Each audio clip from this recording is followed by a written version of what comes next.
If you're after a small family car, should you go for a Volkswagen Golf, a Ford Focus, the new Vauxhall Astra, or should you forget about these European models and instead go for something Japanese, the Honda Civic? Well, in this video, we're going to find out. Buy, sell, car, wow! Let's start off by talking about money and how much these cars cost, because that really does matter with these kind of vehicles. So, this is the starting price of each of these cars. This is the price of the cars I've actually got on test. Design's really important on a car, even for a normal family hatchback. And I think Vauxhall have done a great job with this latest Astra. It's got a good nose on it, the side profile's nice as well, and the rear end is mwah. I wouldn't have it in this grey colour, it's just a little bit dull. No, it's not dull, it just doesn't do the car justice. Get a bright colour, it looks wicked then. Though it's not my favourite in terms of design. You see, Honda has done an even better job with the new Civic. The previous generation car was a bit of a mess, but this one is just right in pretty much every angle. Nice front, nice rear, but the side profile is the best bit. It's got a fastback design rather than being a boxy hatchback like its competitors. Smart. The Golf is a smart looking car from almost every angle, apart from the front. What did they do with the front of this car? It's like it's melted. It's not the worst looking car here though. Finally, we come to the Focus, and I've got to say, it is the least attractive of all the Ford cars. Ford has actually updated it as part of a midlife facelift, but really all they've done is move the location of the badge from the bonnet to the grille. They should have done more because it's just a bit meh. Maybe they improve the interior. Here on the inside, the Focus is pretty nice. So the design, it's starting to look its age now, but it's still acceptable, and quality is pretty good. So squidgy materials there and there, soft here, soft there. And let's do the old indicator test. What does the stalk feel like? Oh, nicely damp. And now let's move on to the glove box test. Oh, nicely damped as well. However, we're going to do a centre console test and a little bit of wobblage, but not too bad. Seating position is good as well. The Focus has always had a great driving position. Also, this particular car, I should point out, has a smaller screen. As part of a recent facelift, you now get a much bigger screen. One of the downsides of the bigger screen is that you now have to operate the climate control through that big screen. But if you have the smaller screen, then you have some physical climate control buttons, which are actually easy to operate when you're driving. The downside is that you have a quite old-fashioned instrument binnacle with analog dials and a small digital screen there. However, if you do have the bigger infotainment system, you also get full digital dials. Jumping into the Golf, I think the design is just much nicer than the Focus. It does help this one has the two-tone interior, which lifts it even more. Quality-wise, well, squidgier dash, yeah, but that scratchy plastic there, whereas it's squidgy on the Focus. Door tops are similar to the Focus, really. Let's do the other quality test. So, the indicator. Ooh, that feels a bit more flimsy than the Focus. What about the glove box? That's better damped. That feels more expensive. Centre console test. That's more solid. One thing I don't like so much though is the infotainment system. Believe it or not, this more modern infotainment system in the Golf isn't as good as the older one in the Focus, and it's certainly not as good as the updated one in the Focus. Part of the reason is it's just a bit buggy and awkward to use, and it's laggy. I also don't like the fact you had this horrible slider for the volume control for the stereo. Then to operate the climate control, you have these other sliders here, and they're not backlit, so you can't see them at night. And if you really want to get into the depths of the climate menu, you have to press this button here, then mess around with all the different things like your fan speed and stuff like that. It's not ideal. Digital driver's display, it's better than the one that you've got in that particular Focus, but overall, you know, it's like the one that you get in the upgraded system with the Focus. It's good enough, and you can scroll through different views and look at different information. That's all fine. Driving position, once again, really nice like in the Focus. Maybe not quite as sporty, but the steering wheel feels more expensive, and generally overall this is just a nicer place to be. Jumping into the Astra after the Golf, it's very nice to have some physical climate control buttons, and they're nicely laid out and easy to get to as well. If you look at the screen design, it's quite similar to the Golf's in a way. The graphics are a bit darker though. I don't think the system is quite as intuitive, but there's not that much in it really. Digital driver's display there. Once again, the graphics are a little bit on the dark side, and while you can actually customize the display, bizarrely you can't do it by pressing a button on the steering wheel, which is what you should be able to do. Instead you have to go into the main infotainment screen and do it that way, which is just bizarre. What's also quite bizarre is the amount of like just black plastic you have around these screens. It's all just a bit over bezeled. Steering wheel, I quite like the design of this, it's interesting. Quality, the leather doesn't feel quite as expensive as in the Golf, but I do prefer it than the steering wheel in the Ford Focus. Speaking of which, the interior design is more interesting, more modern than the Focus, but it feels a little bit dark, especially compared to that two-tone Golf. They've tried to liven this one up with flashes of red here and there. But I'm a bit disappointed there's hard plastic on the dash. Yes, this is squidgy and that is squidgy, but there's something about the interior which just feels a little bit more flimsy than the Golf, and maybe even the Focus as well. Let's just do the quality test. So, that's a weird noise.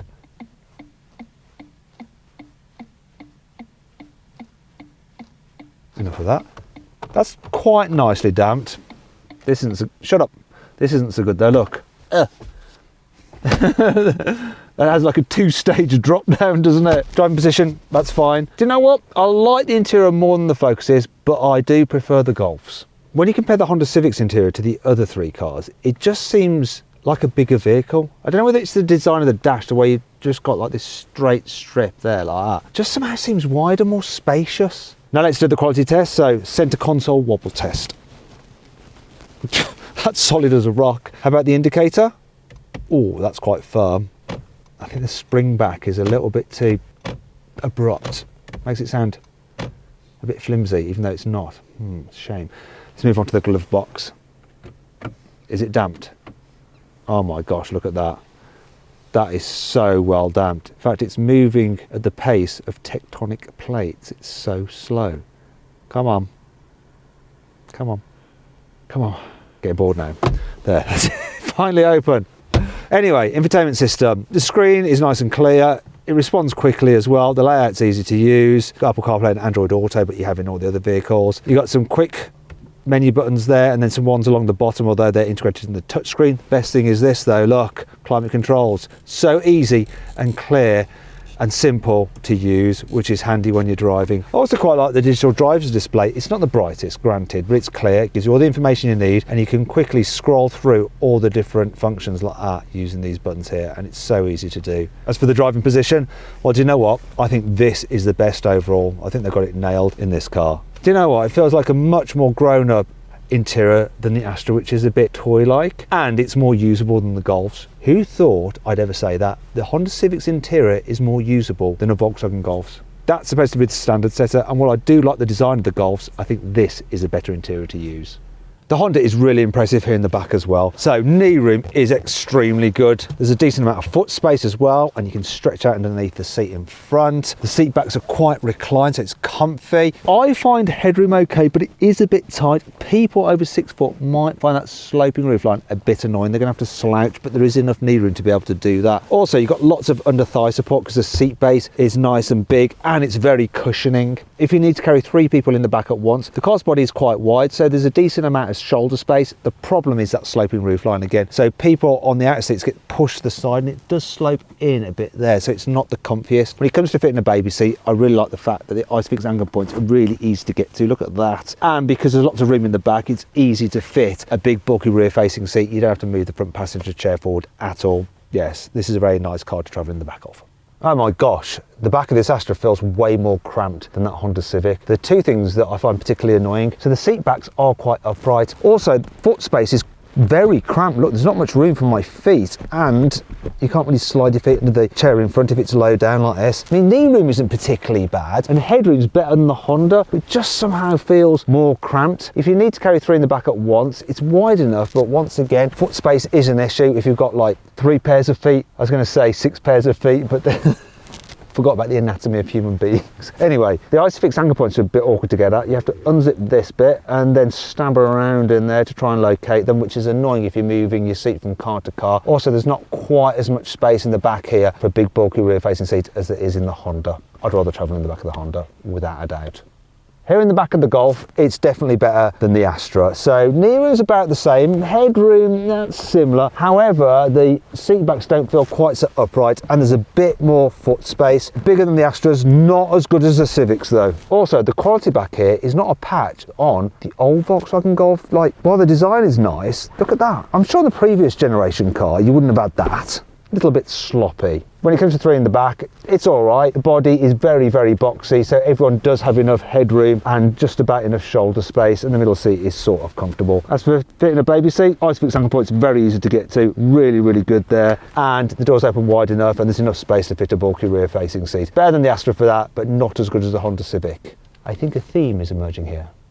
Here in the back of the Ford Focus, knee room, that's pretty good. Headroom, yeah, that's good. Not quite as good as the Golf, but decent enough. Foot space is slightly better than the Golf, and like with the Golf, you can slide your feet into the chair in front. I don't think the seat bases are quite as comfy as in the Golf, and that car's light interior just makes it seem a little bit more spacious, even though it's actually not. If you need to carry 3 in the back at once, what was that all about? It's weird. There's a ghost in this car. Anyway. Like I was saying, if you need to carry 3 people in the back at once, it's very similar to the Golf, a bit better than the Astra. And if you're fitting a baby seat, I like the fact the Isofix anchor points are completely uncovered, so you can just slot your seat straight in, and there is enough room to fit a bulky rear-facing seat. Now, when it comes to ranking these 4 cars in terms of rear passenger space, the Vauxhall Astra is clearly the worst. The Golf and the Focus are very similar, but the Honda Civic is the clear winner. Practicality is a key selling point of a hatchback, and the Astra has a boot capacity of 422 litres, which is very large. Plus you have this false floor there, look at that, so you get no load lip, and when you fold down the rear seats, oh, go on, they lie pretty flat. You can also store the load cover underneath that false floor. I'm liking that. Moving on to the Focus, so its boot capacity is 392 litres, smaller than the Astra, and it's nowhere near as practical. Look, there is no false floor to store the load cover under. In fact, you can't even store it in the boot, it doesn't fit. And that means it's getting yeeted. Also, when you fold down the rear seats, you'll see you get an annoying ridge there like that, which is a bit of a pain when you're trying to load items to the front of the car. Moving on to the Golf, its boot capacity is slightly smaller than the Focus's at 381 litres, but it's a more usable square shape. There's less of a load lip to lift things over because you've got a false floor, which the load cover does fit underneath. And when you fold the seats down, look, a continuous floor makes it easier to load fully. That's good. Finally, we come to the Honda Civic. So its boot capacity is 410 litres. It doesn't have a false floor though, so there's a bit of a boot lip there, but you can get this special cover, which is handy if you've got muddy trainers. I don't know who's been using this car, but it's filthy inside. And when you fold down the rear seats, look, they've come up with a clever solution to make a sort of like easy step up so you can slide things to the front, even though the seats don't lie completely flat. And I particularly like this, the cleverest load cover of them all. Look at that. So compact that you can actually just remove it and take it with you to sell on eBay. I think overall this is the most practical car, followed by the Astra, followed by the Golf, and last is the Focus. The Honda Civic is powered by a 2-litre hybrid with 184 horsepower. This Golf is powered by a 1.5-litre turbo petrol with 150 horsepower. The Focus is powered by a 1-litre 3-cylinder turbo petrol with 155 horsepower. And the Astra has a 1.2-litre turbocharged petrol engine. It puts out 130 horsepower. Bigger engine than the Focus, but less power. What's going on? In fact, what is going on with the engine choices you can get with each of these cars? You see, with the Honda, it's simple. There's just that 2-litre hybrid. However, with the Golf, you can get a choice of various diesels or petrols. With the Focus, there's a choice of various diesels or petrols. With the Astra, you can have diesels, petrols, or a plug-in hybrid. It's all a bit confusing. So to help you out, I've actually compiled a list of the engine choices of each of these cars, and I've noted down which is my pick of each range. To find out what that is, click on the pop-out banner up there, or follow the link in the description below. It's much easier than just listening to me rattle on about them now. Now let's see what these cars like to drive, and I'm going to start off with the Vauxhall Astra. So I've got to say, it's very competent. It does everything to a reasonable level and doesn't seem to excel at anything. So for just driving along, I find it quite relaxing, quite comfortable. It's good over bumps, very, very smooth. It's fine. Visibility is good as well. The automatic gearbox is okay at changing gears when you're going slowly, though as you start to go faster, it's not very responsive. So there's no point in changing gears itself using the paddles. But other than that, it's hard to criticize. But it's also really hard to really find anything in particular that it excels at. Apart from one thing, it has a really tight turning circle, 10.5 meters, which is better than all the other cars on this test. It's quite impressive really, and that helps when you're just maneuvering around town. And this engine, it's pretty punchy actually at low speeds. Gets you off the line quickly enough, but it is a bit gruff. And that brings you on to what this car's like when you're driving faster on the motorway and stuff like that. And you know, once again, genuinely quite relaxing. But I don't think it's quite as quiet as the car that it shares many of its parts with, and that's the Peugeot 308. If you want to see my full in-depth video review of the Peugeot 308, click on the pop-out banner up there for the link in the description below. Yes, they share engines, they share chassis, they share all sorts of stuff. It's as if there's not been as much soundproofing put in this car. As for the driving experience when you get the Astra on a twisty road, once again, it's competent, it does a decent job, but it's in no way fun. It just gets you down the road safely enough. So right from the get-go, you can feel that the Focus just feels a little bit more composed. It's got more poise, better balance. It has a sportier feel. This being an ST line version, you have lowered stiffened suspension, and as a result, it does just hold on very well through the corners. Makes it fun. This is a fun car to drive. Sensible family transport that's also fun. It's a big plus for the Focus. Yet despite that sporty suspension on this car, when I go over the bumps, it doesn't feel too bad at all. And it's not quite as soft as the Astra, but it's not uncomfortable in any way, shape or form. Another thing I like about the Focus, it's relatively quiet, like when you're just cruising on the motorway. You get a little bit of flutter from the pillars here, but other than that, yeah, really, really relaxing. What's less relaxing is the engine, so I'm going to floor it now. And it makes a sort of thrummy sound, this 3-cylinder, but it's not a bad sound actually, and it doesn't get too shouty when you rev it out. It's got good punch as well, so out of the corners, you wouldn't believe it was a 1 litre to tell you the truth. What I'm not so impressed with, the gearbox, this automatic gearbox. It can just be a little bit jerky when you're going a bit slow and you suddenly want to pick up the pace, or you're manoeuvring. That's a touch annoying. If I was getting this Focus, I would definitely get the manual gearbox. It's just better. Oh, I just want to say a big thanks to Bristol Street Motors in Cheltenham for lending us this Ford Focus. If you're after a Ford, then why not hook them up? Tell them Matt sent you. So, I like the Focus, but do I like the Golf even more? Well, it doesn't feel quite as sporty and as much fun to drive as the Ford. It's not bad though. I mean, it goes around corners really, really well and grips and gives you loads of confidence, and it's responsive, but it just doesn't have that sharp feeling, that level of playfulness that the Focus has. But do most people who buy these kind of cars really care about that? Just motoring journalists maybe? Yeah, I think as an all-round package, this is very good. It feels more comfortable than the Focus. In terms of quietness though, I don't think there's much in it. The Focus might even be a little bit quieter at speeds, but both of them very relaxing. What I do like about the Golf is just the general visibility. It's a really well put together car, and it's just so easy to see. Big back window, big front windscreen, big side windows. It's good for that. Also, I think that the engine's a bit better in this car. This 1.5 4-cylinder is smoother than the 3-cylinder in the Focus. Another thing I prefer is the automatic gearbox. It can be a bit jerky like the Focus is in town, but it's generally a bit better, and once you're moving along at a bit faster speed, it's really good at changing gear. Like if you floor it, it responds well, and just, yeah, off you go.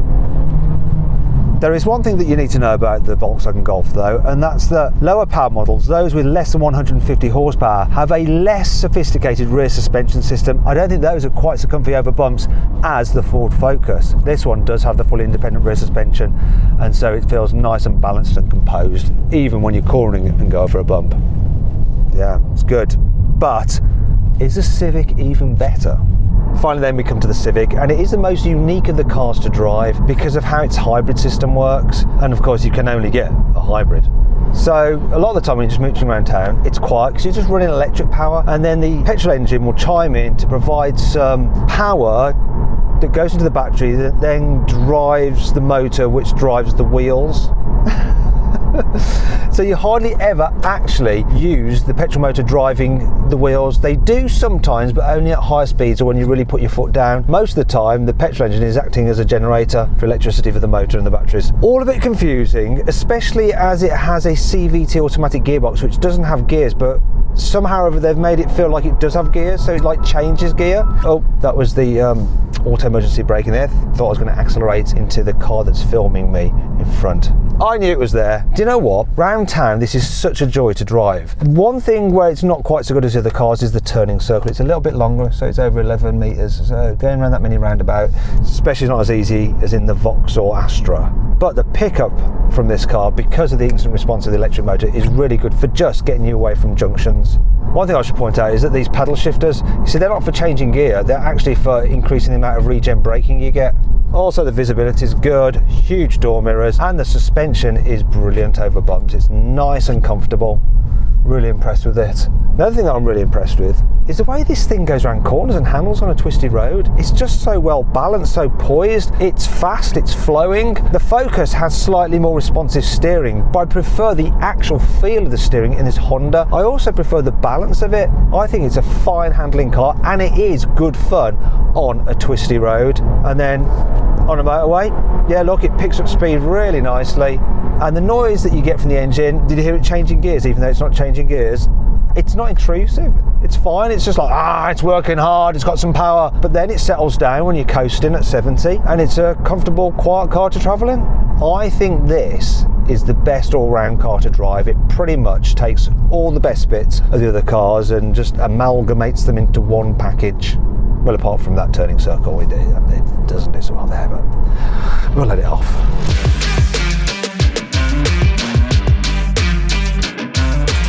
So then, what's my final verdict? Well, the Vauxhall Astra is a good car, but it's not quite as good as the Ford Focus, which is lovely to drive. However, the Golf is better still. It's a really good all-rounder. It's just that its infotainment system is a bit annoying, and it's got a face only a mother could love. And that brings me on to the Honda Civic, which is the most practical car here. It's the nicest to drive, and I think it looks the best as well. It is a brilliant small family car, and that's why it wins this test. I hope you all enjoyed the video. If you did, give it a like. Do you agree with my verdict? Let me know in the comments below. If you click on those windows there, you can watch some more videos. And if you click on that box there, you can go to Car Wow to see how much you can save on your next car. Thanks for watching. Nelly the elephant packed a trunk and said goodbye to the circus. Off she went with the trumpety trump, trump, trump, trump.